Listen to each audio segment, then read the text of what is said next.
Does Michal Oleksiejczuk's knockout power end this early, or can Marc-Andre Barriault's pace and pressure drown him out over 3 rounds? Welcome back to The Prestige. We're going to break down the volatile middleweight clash built on opposite win conditions. Oleksiejczuk is a power-first striker looking for fast damage and clean knockouts, while Barriault thrives in chaos, pushing pace, absorbing exchanges, and dragging opponents into grinding, uncomfortable fights. This one come down to whether power lands early or volume takes over late. Now, for the fight style interaction map, how these two styles actually play up against each other. For Michal Oleksiejczuk, he's a power striker and a counter puncher. He likes stand-up brawls where he can land clean knockout shots, and he doesn't like prolonged ground exchanges. For Marc-Andre Barriault, he's a volume striker with a wrestler secondary. He likes pressure striking that flows into takedowns and grinding control. What he doesn't like is pure power exchanges at mid-range. And the fight will collide in pocket striking, where Oleksiejczuk's power meets Barriault's volume, and if Barriault can survive the pocket, and if the fight can shift towards clinch and ground sequences, he may have a chance to pull it out. Now for the win funnel, the path each fighter needs to take to win the fight.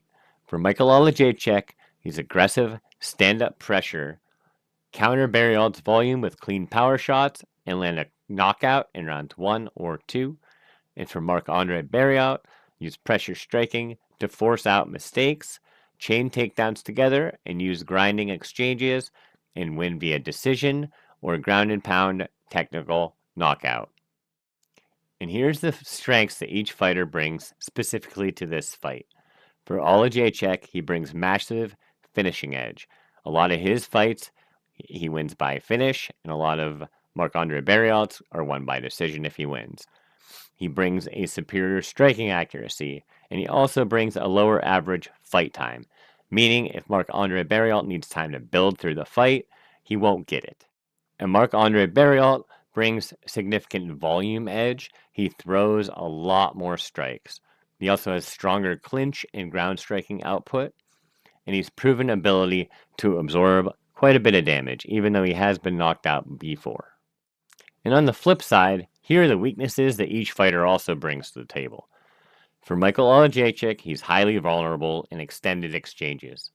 He brings high absorption risks versus volume fighters, and he has a poor takedown defense, which could be exposed in this matchup.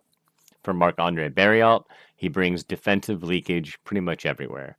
Wherever Michal wants the fight to take place, which is probably going to be standing, it will probably take place. Marc-Andre Barriault also has no recent finishes versus power fighters, and his pace is vulnerable if he gets countered a lot. The hidden detail of the stats revealed for this fight is while Oleksiejczuk's quick knockout bursts shine early, Barriault's takedowns spike in long brawls, flipping the fight when it goes longer for an upset. I ran 100,000 simulations using real in-depth stats with fight-based modifiers, and here's what came up.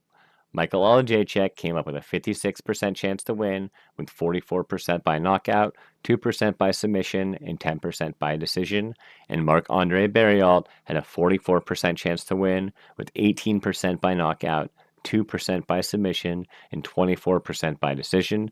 The most common finish window was round 1, and the outcome volatility is chaotic. In the end, Marc-Andre Barriault's volume, pressure, and grinding approach give him a slight edge over Michal Oleksiejczuk if he does survive the early pressure danger. Oleksiejczuk's knockout threat is very real, but Barriault's ability to absorb pressure and mix in takedowns does favor him if the fight extends. If this fight flips, it's because Oleksiejczuk's power lands clean in the opening exchanges of the fight. Who do you think wins, Oleksiejczuk by knockout or Barriault by pressure and decision? Drop your prediction in the comments. I read every one. If this breakdown helps, smash the like button, subscribe to the channel, and turn on notifications so you don't miss the rest of the card breakdowns. Thanks for watching. Let's see whose style breaks first.